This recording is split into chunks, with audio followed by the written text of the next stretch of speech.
Hello, I'm the principal flute player of the Akron Symphony, and we're doing different things this year because of COVID.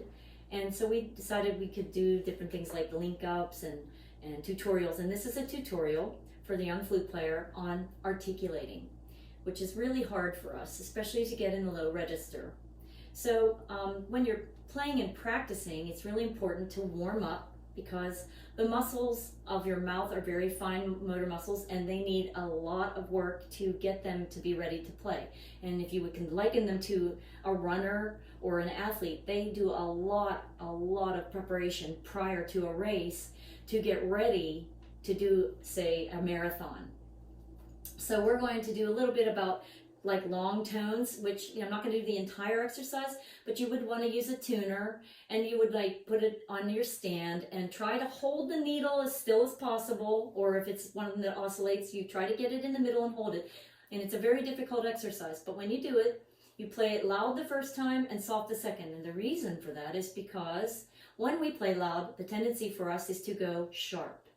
When we play soft, the tendency is to go flat. So the idea is to try to constantly support the sound from the diaphragm, which is located around here. And if you were old enough to know this, they used to have this weird lung machine in the old days, back in the black and white movies. And when the person was being operated on, the thing would expand and contract like a lung would while they were doing surgery, say on the heart or something. So it would go.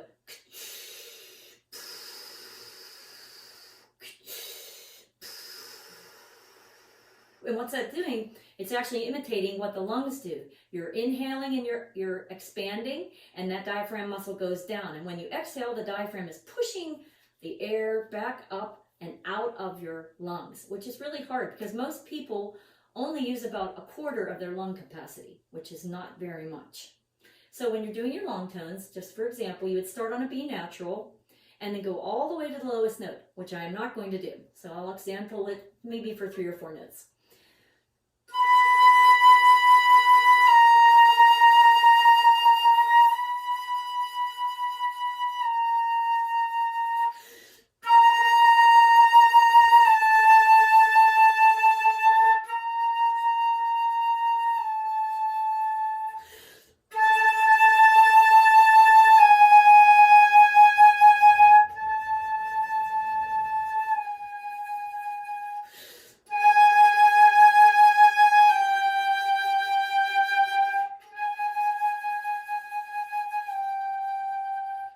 And as you go down lower, it gets harder and harder to keep the pitch up. And as you go higher and higher, which you go in the opposite direction, it gets sharp. So we have to learn to compensate.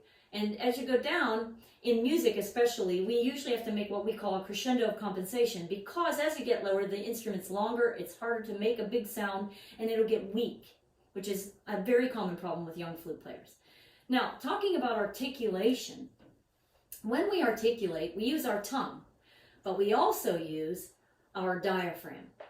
And the diaphragm is really important because singers use it a lot when they sing. They articulate in a way that we should as well, because we're sort of an extension of the human voice. And so probably one of the closest ones as far as how we use our lungs. And so in the Queen of the Night, the singer does this thing where they use the diaphragm to pop the notes out. They're using their head, they're using their chest, and all these tones are coming out by forcing that diaphragm to force the air out of the lungs. So they're going, and it's all from here. If you watch my tummy, I'm going, kind of sounds like a puppy dog that just went out and ran all around the yard. And when he comes back in, he's going, which is a really good exercise for catch breaths. So you're going, but when you use the diaphragm, you go, and then you add the tongue. So, to give an example, there's a little low register exercise that I use when I'm warming up. First, I'm going to do it with the diaphragm.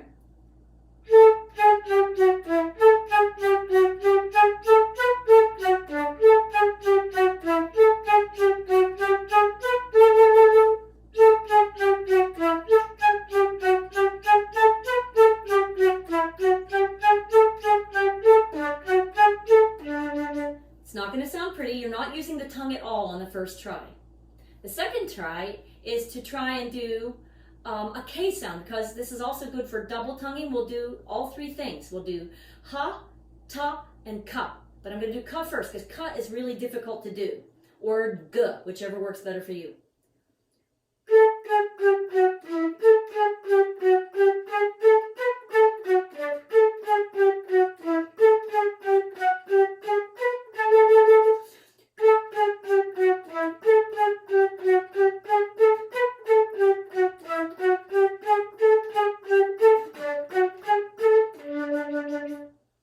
Now we're going to use the ta.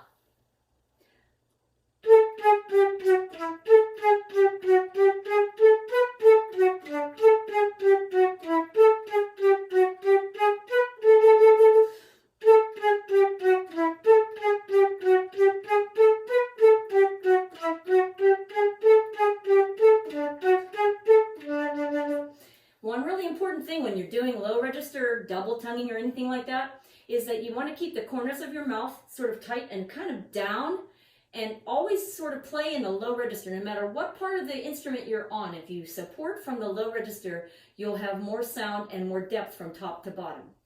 So now we'll try to double tongue.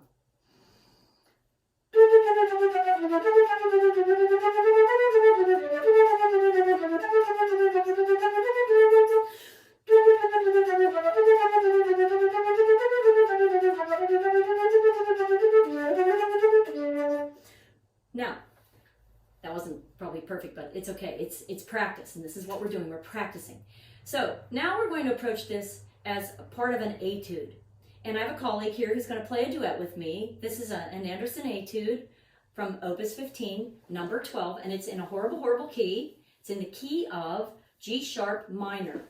So you might want to do a scale in that key, because maybe you're not familiar with that key. And so you might want to do it.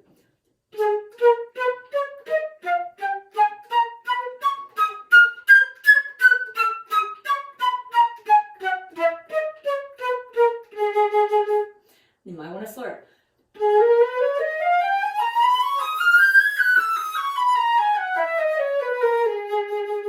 And then you might want to do the diaphragm again.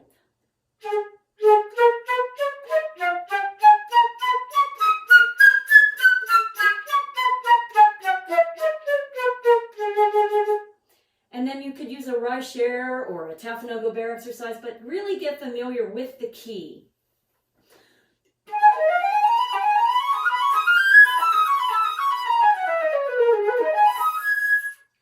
And then we're going to do the actual etude as a duet, but I'm going to introduce you first to Miss McGuff. Her name's Julie. Hi. And Julie is a very good teacher. She teaches a lot of students, and her students do quite well. And so we found a book by Carol Winsense that actually has duets with this Opus 12 and with many, or Opus 15, I'm sorry. These etudes that are in her book are really great for practicing with a teacher.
Thank you, and I hope you enjoyed this tutorial. Hopefully we'll do more in the future. Bye.